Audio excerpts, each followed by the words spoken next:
Welcome to the Buy Box Bandits podcast.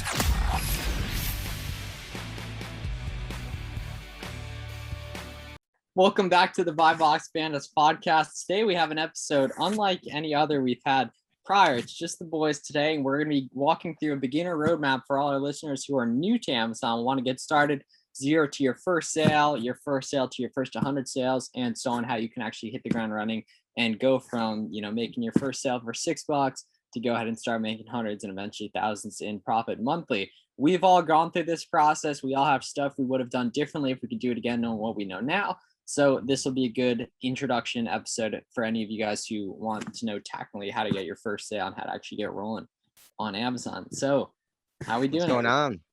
Feeling good. Back in the stew? Back.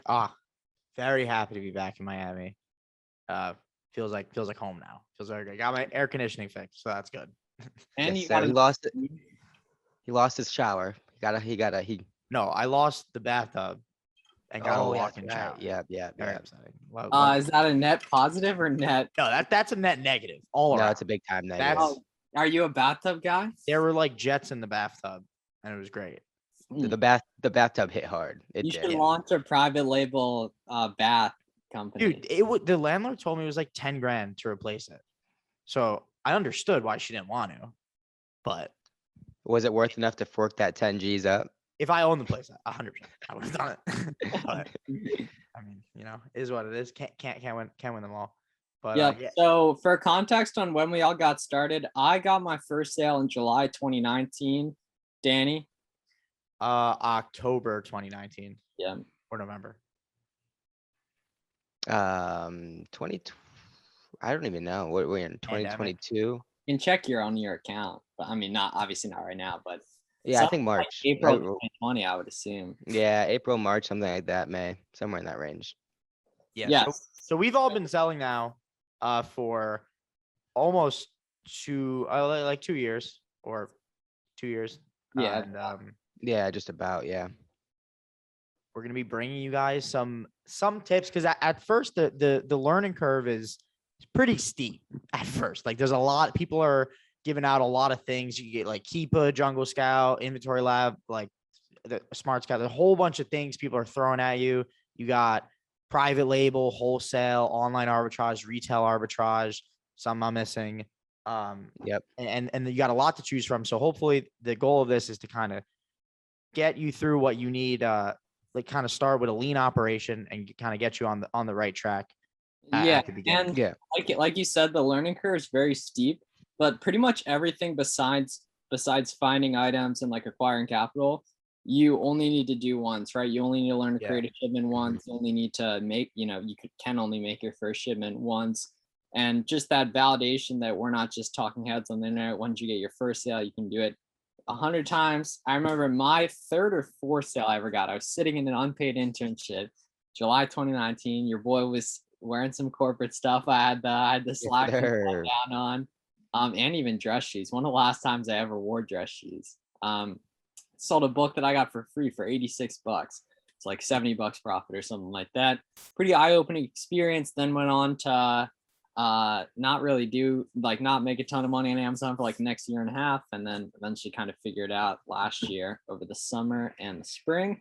But yes, okay, so the first on the checklist to get your first sale and just to do Amazon in general is you have to get a Seller Central account open, which is sellercentral.amazon.com. The verification process is more complicated than it used to be, but that's good. I could go through that real quick because I actually just opened up a second account. Oh, that's true. Yeah.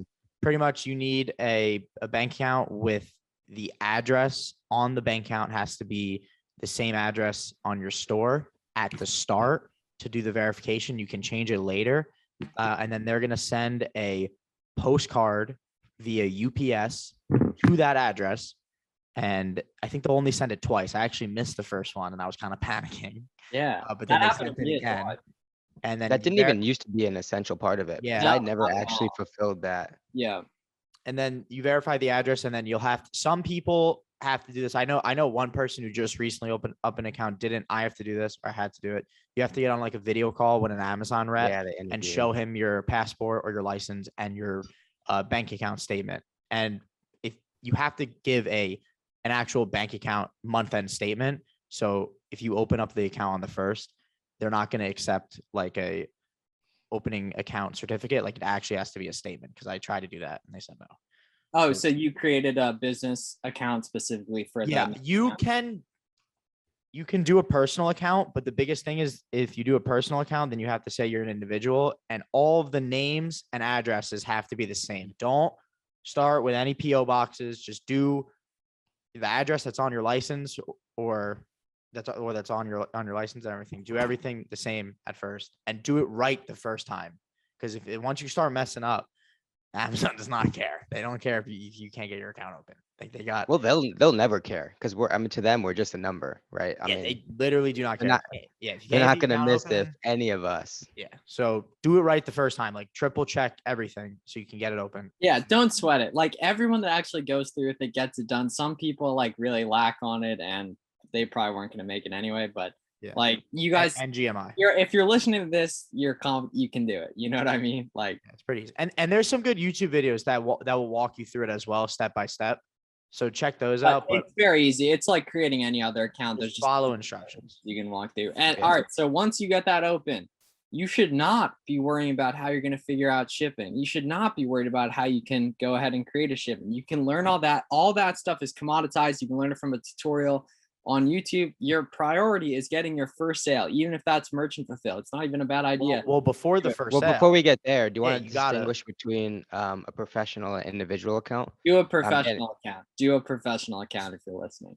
Okay, Just- yeah, professional account it is. No Because distinguishing if you're listening to this, you want to make a significant amount of money, and if you want to make a significant amount of money, you need to do over 40 sales a month, and we give you the information that can get you there quicker, that'll outpace you paying $1 per sale. That if you're going to get started, you should just go ahead and get that professional account.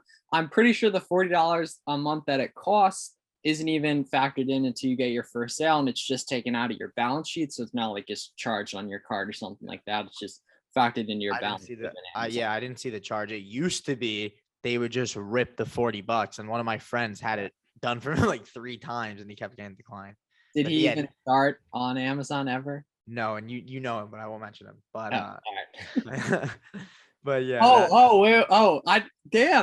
I'm surprised that didn't work out for him. It starts with okay. Okay, So, all right. So you got moving the on. account. So you got the account open. I like that, dude. I like that. So you got the account open. Now We need to find our first product. Yeah, so this would be a 3 to 7 day process prior to get the verification open, I would think, right, it's like Danny? it could be like a Yeah. month. Could be like Okay, well, do it now so you can. Either way, that time is as small as possible if you haven't already. yeah. So okay. So once you get the verification open, you gotta find your first product, right? So, and you should already have decided whether you want to go through RA, retail arbitrage, online arbitrage, books or wholesale. Ideally, you don't start wholesale or private label unless you already have experience in that kind of field. Ideally, you start something where you minimize your risk. So if you buy a bunch of stuff RA or OA, if it doesn't sell because you made a mistake, you can return it within 30 days. Yes. If And some are even 90-day periods. Yeah, I I think it makes a lot times- of sense to. I think makes a lot of sense to just simply walk around the store and just scan some stuff. Or Not oh, yeah, necessarily with the get it. intention to actually like look to buy things, but just to see the fee structure, see what things like the listings are looking like, and just to kind of get your feet wet and get exposed into the space. I think that makes a lot of sense. Yeah. So what are some of the? Well, I mean, what's like the most important extension or thing you should be paying for? Because obviously you need software when you start. Right. Nothing when you start. This is what I would do if I were anyone watching that doesn't have heavy capital, really wanting to attack it, which is most people want to just get their feet wet. See what you have in your house that has a barcode on it. Scan it. If the sales rank, which we'll get into in a little bit, if it's under like 1 million, just list it merchant fulfilled, which is seller fulfilled. See if it sells, right? That goes for books. People have stuff, you maybe unopened birthday gifts or whatever that you don't want. Right, You yeah. just declutter in general. But there's a lot of stuff you have that probably has value secondhand. Like pretty much most books have value. Most books that have come out in the last few years. Well, it's not that you would buy them profitably, but when you don't want them and you have zero buy costs. Yeah. Yeah. I think what Danny was trying to allude to is Keepa, right? Keepa is going to be your first major threshold in terms of learning something new, right? You're gonna And- want to download Keepa. And it's What is very it, underpriced. 18? It's What is it, 18, not $20 a expensive. month? It was They- the exchange rate. It's 21. It's Like, $21 last the month. value that Keepa provides is astronomical to the amount of money it costs. I And mean, put it even, this way: if it was $500-$600 a month, we would all have still to be buy paying it. for It's it. an You have to essential. buy It's an absolutely essential part of the business. I'm kind of What- surprised Amazon doesn't have a version of it themselves. Yeah, that is very weird. Yeah. I feel like I'm surprised someone hasn't come up with some sort of version. If you think across the software space, the landscape, there's multiples of everything. I know. But there's I think it's multiples of Keepa's just so everything. cheap. Keepa's just so cheap, I don't know. and they have so much data too. They Yeah, must have. report They it. might have some handshake agreement with Amazon that kind of Yeah, only gives them the that's a data. story for another episode, though. But okay, so Miles, why don't you give the breakdown of what Keepa tells? Yeah, so you. basically Amazon, in terms of the data Amazon gives on supply and demand, they just give the sales rank and the review count.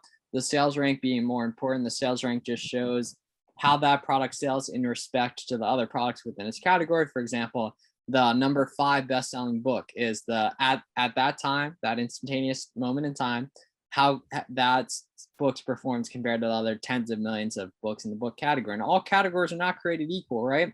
The 1 millionth ranked toy is way different than the 1 millionth ranked book, right? Because there's a lot more books than there are toys, I would assume. Like one can only assume, right?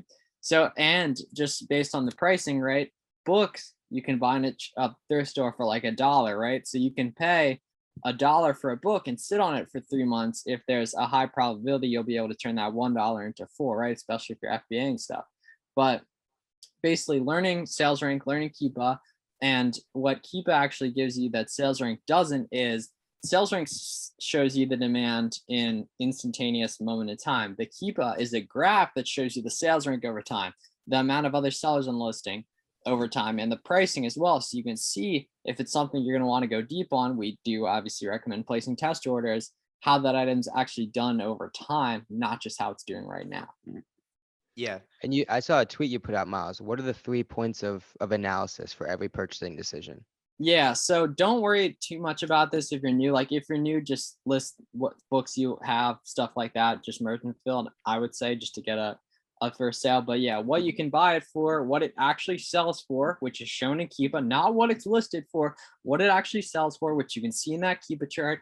It's going up and down. If the sales rank's going up and down, if the sales rank's going down, it means it's sold, just based on showing the demand increasing. And then how often it actually sells, right? Which you see from Keepa as well, and sales rank action and jumps in price. Well, I guess sales rank action, but yeah. Right. And so when you're selling on Amazon, obviously we know there's 2 different ways to sell, right? There's merchant fulfilled and then there's FBA. Danny, do you want to distinguish between the 2? FBA, Yeah. Dan. Yeah. So at FBA Danny on Instagram, which I should probably change to FBA Astronaut.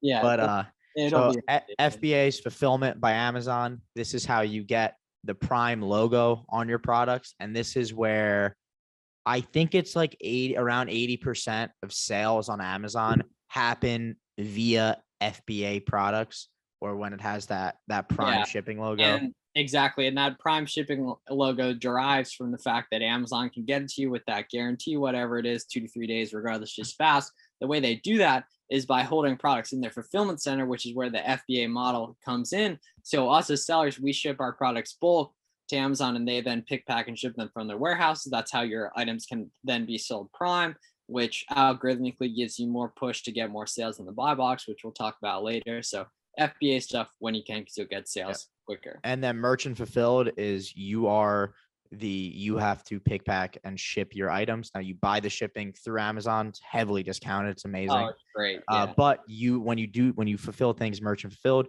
you store the inventory and you have to be on top of when your orders come in and your order flow, and then being able to send those orders out on time. Directly to customer. I don't know if you pointed that out, but Yeah, it goes from where you're shipping it directly to the customer, whereas FBA, you ship it to an Amazon warehouse and then they ship it to the customer when the item sells. Yeah, and there's obviously a place for both of them, but the bedrock in most successful operations, not all obviously, is FBA, just because it's a lot more scalable. And it really is derived from the buy box. Amazon rewards Absolutely. sellers for leveraging their services. Obviously, Amazon makes more money through their FBA program. So in turn, in doing so, they reward FBA offers as priority in the buy box, which we'll probably get into later, but that's just a little finite detail. Yeah. But when you're in the retail and online arbitrage space and items are hot and the people that are playing in these items might not have a ton of Right. capital, I'd say a lot of the sales come merchant fulfilled because that's the quickest way you're able to get your capital back out. Because as soon as you send out that product, it'll be added to your balance, which then gets paid to you in 2 weeks or 4 weeks. Right. Whereas FBA takes some time to check in, FC transfer. But yeah, when the products are hot and people are buying them and a lot of people are coming on the listings and stuff, merchant fulfilled is definitely a valuable option, especially if you don't have a ton of capital starting up. Yeah, and it's super low risk too, because you could buy something from Walmart that's profitable. If you just merchant fulfill it, right? If it ends up not being profitable after a week and you paper hand and panic, you can just return that item. Yep. You just return it. Whereas FBA, it's a much more painful process to get your items out of FBA.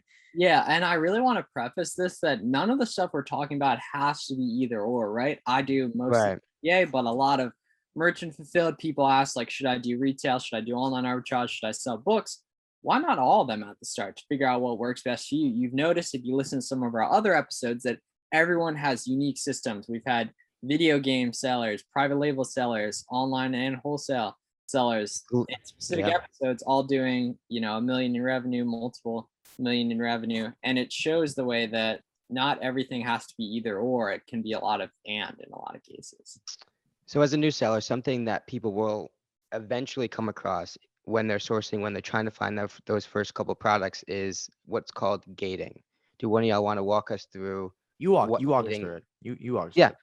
Okay, so what Amazon does to kind of increase that barrier of entry is they quote unquote gate categories and brands, right? And so in order to ungate something, you need to purchase 10 units of a particular item from a registered wholesaler or distributor, and then submit that to Amazon, right? So it has to be inside that category, right? So if we're trying to get ungated in grocery, for example, we would reach out to a grocery distributor, buy 10 units of the same thing. It actually doesn't have to be the same thing. I learned that. And then submit it. Yep. So, and like Garrett said, this has to be a verified distributor because so like before the World Health event in 2020, they were much more strict. And then for whatever reason, during everything that's happened in the past years, they've seemed to be very lax about ungating, and it seems to be fairly easy. Nice. I think they may be starting to pull back on it a little bit. But the important thing is when you're going to get ungated in certain brands, you have to make sure you're able to get a invoice, and it has to have your address, the shipping address, and it has to have the company's address on it that's sending you these products. It has to have their name and their address on it. Yeah. And it has to be it can't be your dad acting as a distributor for you. It has to be a real distribution. There's like a couple main ones that are used: EE Distribution, Katy, Texas Wholesale, Frontier. Yep. What are those used to get ungated in? Yeah, toys, grocery, beauty. If you want specific examples of, feel free to DM us what category you want to get done and everything. Or if you're listening to this, you should be in the free Discord I have, which there's an ungating section, which you can just ask thousands of other sellers for their opinion on something or an answer, because we probably don't know everything, but there's a good chance someone else that does. So do not trip over ungating. It's a necessary thing that you can easily get over for different things you need to. And you're very lucky to be getting started in today's day and age, because when Danny and I started 2 years ago, we didn't even think about getting ungated and stuff. Yeah. No. Yeah. Oh, also, there's another important thing. Sorry, cut you off. I'm gonna continue. Another important thing Miles kind of touched on is join like all the free groups you can. There's a ton of Facebook groups, and a lot of them are niched too. So like if you're selling books, like Caleb Roth's group, I forgot what it's called. Caleb Roth's group is really good. And then like there's even groups for your software you're using. I'm sure there's a Keepa group. I just don't know about it. But I know there's Miles, what's the book listing software? Accelerist. There's a group on Excel. There's a group on Accelerist.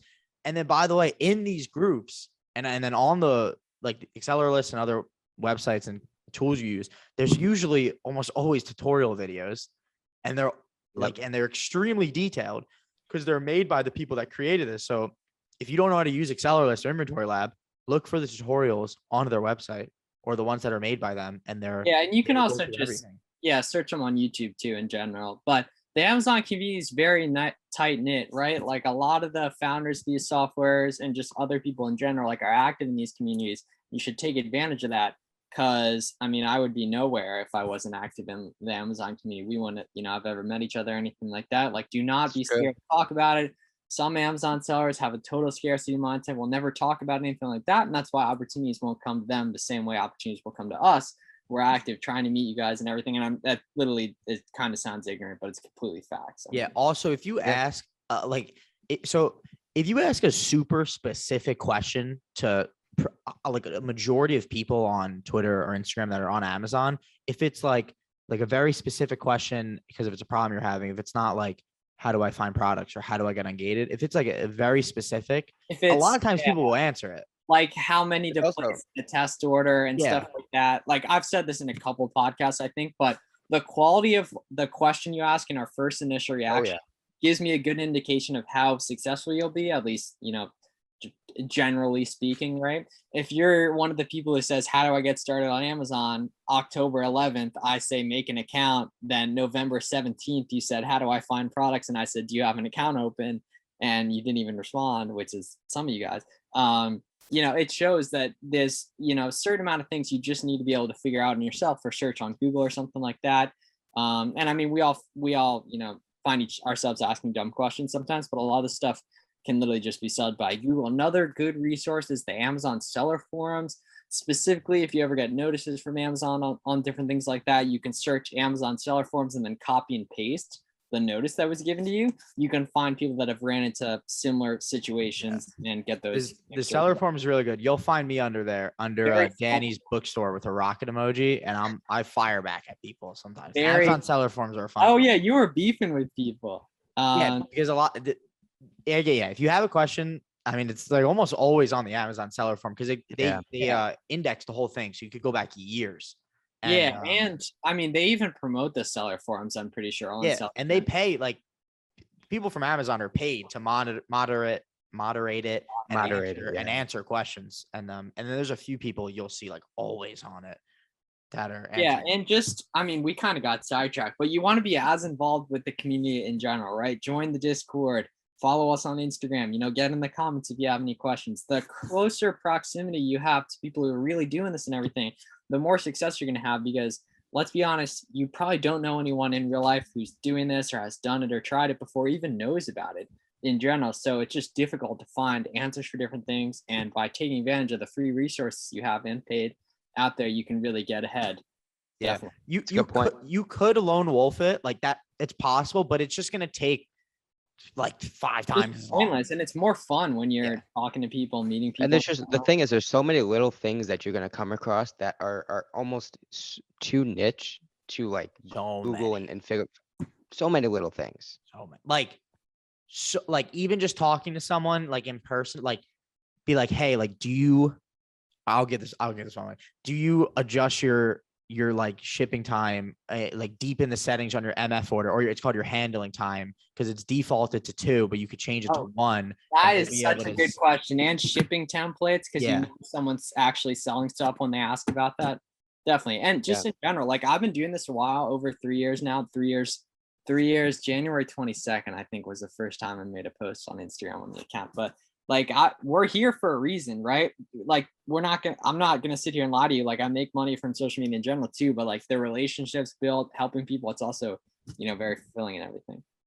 All right. So moving along, continuing our kind of roadmap to success. Yes. So once you have your account open, you want to get products listed as quick as possible. The easiest low-hanging fruit doesn't even require money. Way to do that, to sell your old things, your old books, your old video games. Scan it on the Amazon seller app, see what it's moving for, see how often it's moving for, looking at the sales rank and the Keepa. If you're an overachiever, get stuff listed. Stuff will sell. Your mind is blown once you start getting that validation, that proof of concept. The stuff does actually sell. Yeah. Also, like when things do start to sell, make sure you're looking at like get Keepa right away. So when things do start to sell, you can see why it's selling. Don't just like why it's selling. Like, oh, it's sold. Like you want to know why something's happening so you can repeat it.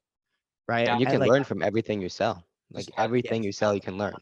and one More thing. than just obviously the information, but more so learning from the other sellers on that particular item, which I know Miles loves to talk about. But Amazon gives us the capability to see the other sellers on every single product, right? So Well, if you yeah. sell Well, something profitably, you can go and look at the other sellers and kind of try to study their stories, learn from their stories, see what they're selling, and yeah. potentially Another try and reason find where they're buying it. Another reason why I'm just a super large fan of just reselling in general is it's very low risk, right? Like you can totally start small. You don't have to commit. You don't have to place a big purchase order or spend the time setting a website. Like just get your seller account set up, get some stuff rolling. You know what I mean? If you're someone who wants to move quicker, obviously you're going to need more money and just take more action. But like you just want to get products listed as quick as possible because that's what actually makes you money, right? Shipping stuff doesn't make you money. All that you have to learn that. You can learn it from YouTube. You know what I mean? But it's very easy to learn. You just have to do it. yeah. And all while this is going on, and as you're on this journey, like you should be watching YouTube videos religiously And on everything, like tutorial, like when you're eating, like I remember, like I still do this. When I eat lunch, I love to watch a YouTube video on Amazon or end-to-end dinner as well. Like just watching tutorial videos, having them playing in the background. Like before you go to bed, watch a video on it. There's and Mhm. make sure to get it from a bunch of different people, and you can get a whole bunch of different views and experience on YouTube. Like it's amazing the amount of free content that's available for what we're doing. And good content, not just free, good Yeah, content. like this isn't like I don't know how much content there's on like selling mortgages or whatever, but like this not is. enough. I'm sure it's local. I mean, I'm sure. Honestly, I'm sure there is. I'm really yeah. sure there is. You just got to look for it, and you have to Yeah. type in also when you have a question too, type it into YouTube because a lot of times videos will rank for your specific question, and you get answered right there. It's a good point. Yeah, and especially this time of year, kind of flipping to finding stuff. Again, there's a lot of clearance opportunities, so it doesn't hurt to go to Walmart. Everyone has a Walmart near them. Go to the clearance aisle, scan all that stuff with the Amazon seller app, see if you find profitable opportunities. Like if you find something that like it makes sense that it's profitable, buy it, listed, merchant fulfilled. Worst comes to worst, you just return it. Yeah, let's talk Yeah. more about finding the first products. What would you guys? Yeah, so it depends on what speed you want to move at and how quickly you want to progress.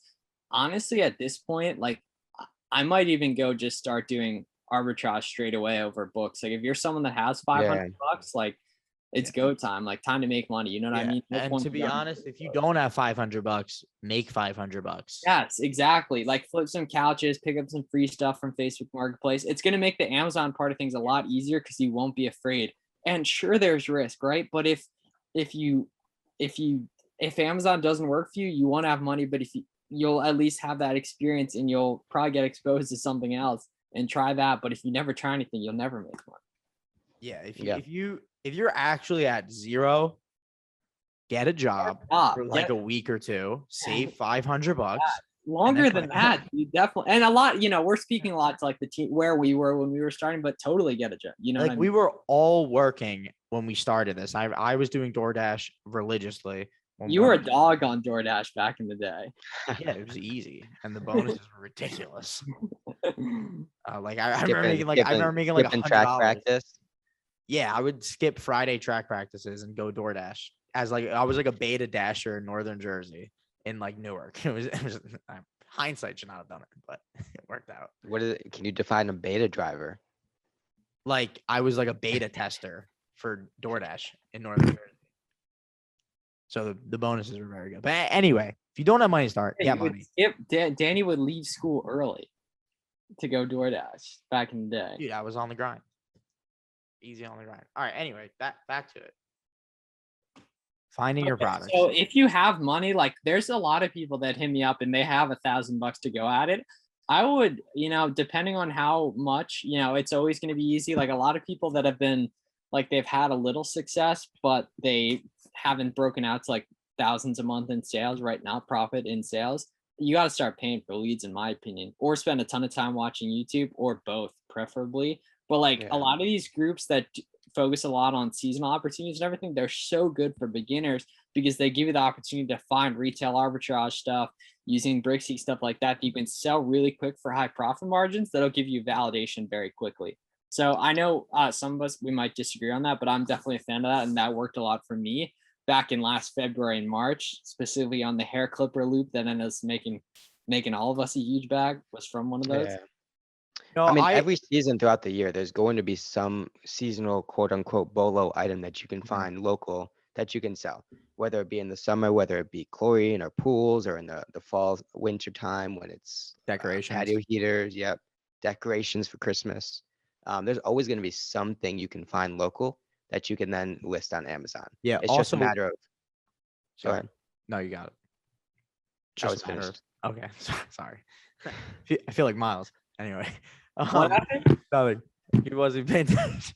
I was looking at So Discord. what I was saying was, with the paying for leads list, I do agree. I think at some point, if you're Well, just not leads continuing to list. fa- if you're I just would say not leads list. I would say like bolo groups. and okay, stuff. regardless, what if you're paying to get lead flow or bolo groups? You're naturally going where other people are, and there will be higher competition. And No, yeah, yes, correct. But what I'm saying is, you should be looking, and if you're selling something from a bolo group or a leads list and it's selling, you need to understand why it's selling, because this can accelerate your learning it and your growth a little bit, because you get an idea of what an RA or an OA product looks like and what the listing page looks like. But on the same hand, what Miles said, the leads list and bolo groups, a lot of the times, if you look on the Keepa, you'll see the sellers shoot up, but not a lot of people take action, to be honest. Like, I'm sure Miles knows this. Like, most people in these groups aren't selling every single item. Yeah, and a lot of newer sellers and just sellers in general ask me what's the maximum amount of sellers that I'll go after on a product. If you have Keepa, you can see how much other people have in stock, and you'll notice that a lot of times people have just one or two in stock. So, and this is for those seasonal bolo items that we were just talking about. Yeah, which I'm a huge fan of those for people at the start, and just in general, like definitely they're great. I mean, don't skip on them. Garrett and I did a lot of toys last month. You can't answer that with a specific number, because that's not the whole story. It depends how quickly the item's selling. Like, if you're looking at the Keepa graph and the price is the same, but the sellers are going up, that means demand is going up. So you can continue selling at that price. But if the price is going down and the sellers are going up, that means that listing very soon is going to be in the ground, because there's a lot of new people. They're going to get scared and they're going to lower their prices, and it's just going to be price war all the way down to the bottom. I mean, just from an economic standpoint, though, anytime the sellers or the offers are going up, the price is inevitably going to follow. That's just the rules of competition. Unless the demand is increasing. True. Yes. If the demand's increasing, it won't. But usually, demand's relatively the same. Yeah, exactly. I mean, that's the thing with this whole Amazon thing, is right. It's a lot of it is people are looking for a one size fits all solution, right? Miles said, "What's the maximum number of offers? What's the sales rank that you're looking for?" Everything is a case by case basis, Dude. right? It's ASIN by ASIN. That's why you need a general comprehensive understanding for all this. And that's why we're so big on consuming content, right? Because you're not going to be able to ask Miles one question and apply that to 7 different scenarios. You're going to need a comprehensive knowledge.